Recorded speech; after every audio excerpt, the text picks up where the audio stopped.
Hi, this is Philhelm. It's come to my attention that there's actually some sad, pathetic losers out there who are subscribing to hear me ramble about things.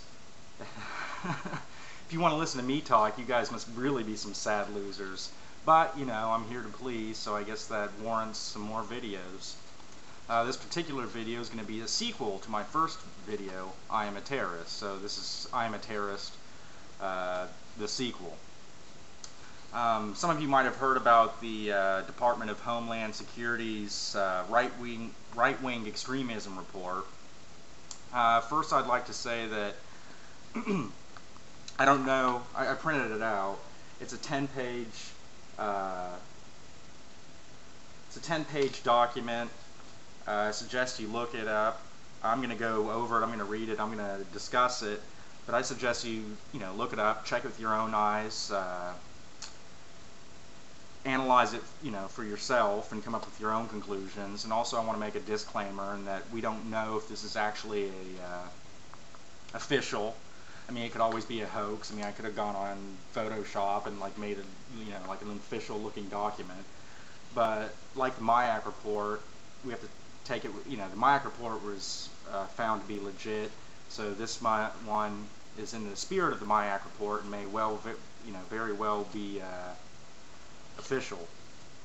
And I'd also like to say that it's not trying to label people specifically as terrorists, just like in the MIAC report. So I know I was talking about Ron Paul being a terrorist, and one poster had stated accurately that they don't actually come out and say that Ron Paul was a terrorist or his supporters were terrorists in the MIAC report. However, my argument is that they're using a guilt by association tactic. While the logic isn't there, they realize that most people won't see that logic. So when you hear that, militia, that there might be some radical white supremacists in the militia movement, then people start imagining these guys with swastikas tattooed on their foreheads, running around in fatigues, calling for the overthrow of the government. What I'd say to that, though, is obviously someone who really has Nazi ideology, their philosophies on the rule of our government would be completely opposed to a constitutional patriot.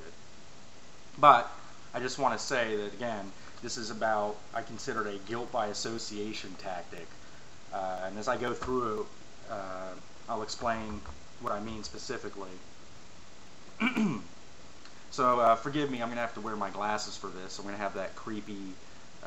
if you've ever seen the movie Copycat about the serial killer, just remember, every time I see glasses shining on the computer screen, I think of the Copycat serial killer, because that's how you saw him. But I have to read through this report.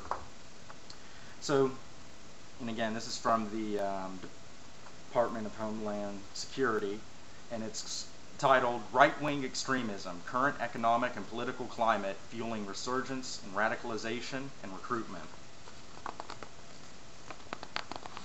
Okay. This is dated for April 7th, 2009, prepared by the Extremism and Radicalization Branch, Homeland Environment Threat Analysis Division, coordinated with the FBI. That's an appropriate name for basically what's our federal government. Alright, first, the scope. This product is one of a series of intelligence assessments published by the Extremism and Radicalization Branch to facilitate a greater understanding of the phenomenon of violent radicalization in the United States. The information is provided to federal, state, local, and tribal counterterrorism and law enforcement officials so they may effectively deter, prevent, preempt, or respond to terrorist attacks against the United States. Federal efforts to influence domestic public opinion must be conducted in an overt and transparent manner, clearly identifying United States government sponsorship. Alright, key findings.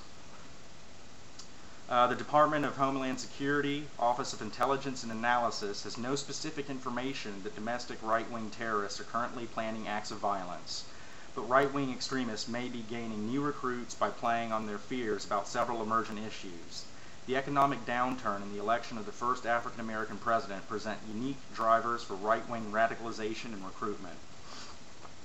I want to go back, and I do want to say that things in this report aren't completely inaccurate. I mean, yes, there's always a threat of the Timothy McVeigh-styled right-wing extremist.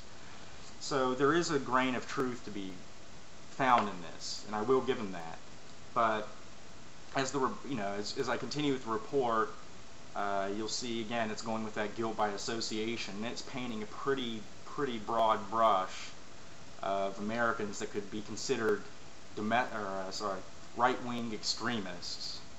So while and I think their intent is mostly against the Timothy McVeigh types, but how broad their definition is, it's dangerous.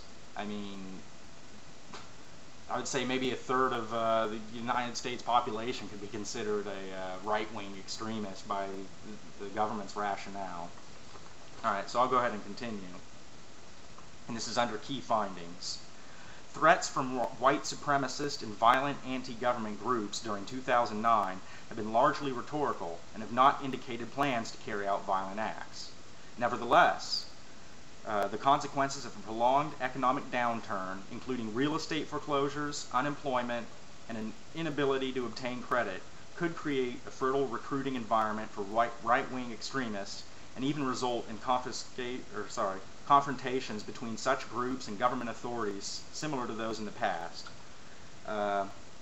That's obviously, they're referring to things like Ruby Ridge, Waco, Texas, and to be honest, especially with the rhetoric that they use in this report, I suspect that we will be seeing another Waco, Texas style incident, except maybe this time with so-called right-wing extremists, probably a militia group of some type. Okay. Right-wing extremists have capitalized on the election of the first African-American president and are focusing their efforts to recruit new members, mobilize existing supporters, and broaden their scope and appeal through propaganda, but they have not yet turned to attack planning. The current economic and political climate has some similarities to the 1990s, right, Waco, Texas, when right-wing extremism experienced a resurgence fueled largely by an economic recession, criticism about the outsourcing of jobs, and the perceived threat to U.S. power and sovereignty by other foreign powers. During the 1990s, these issues contributed to the growth in the number of domestic right-wing terrorist and extremist groups, and an increase in violent acts targeting government facilities, law enforcement officers, banks, and infrastructure sectors. Growth of these groups subsided in reaction to increased government scrutiny as a result of the 1995 Oklahoma City bombing and disrupted plots, improvements in the economy, and the continued U.S. standing of the preeminent world power. The possible passage of new restrictions on firearms and the return of military veterans facing significant challenges reintegrating into their communities could lead to the potential emergence of terrorist groups or lone wolf extremists capable of carrying out violent acts. Okay, so again, what they're saying now, I mean, there could be an element of truth. I mean, going to the racial aspect, which shouldn't be used to apply to all so-called right-wing extremists.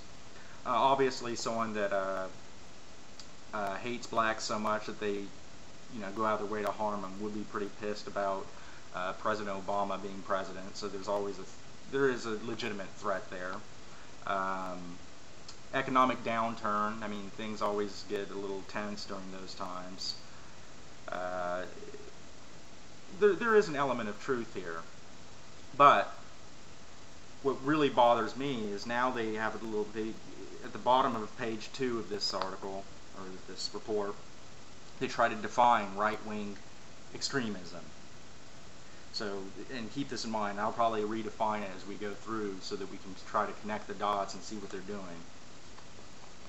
Right-wing extremism in the United States can be broadly divided into those groups, movements, and adherents that are primarily hate-oriented, based on hatred of particular religious, racial, or ethnic groups, and those that are mainly anti-government, rejecting federal authority in favor of state or local authority, or rejecting government authority entirely.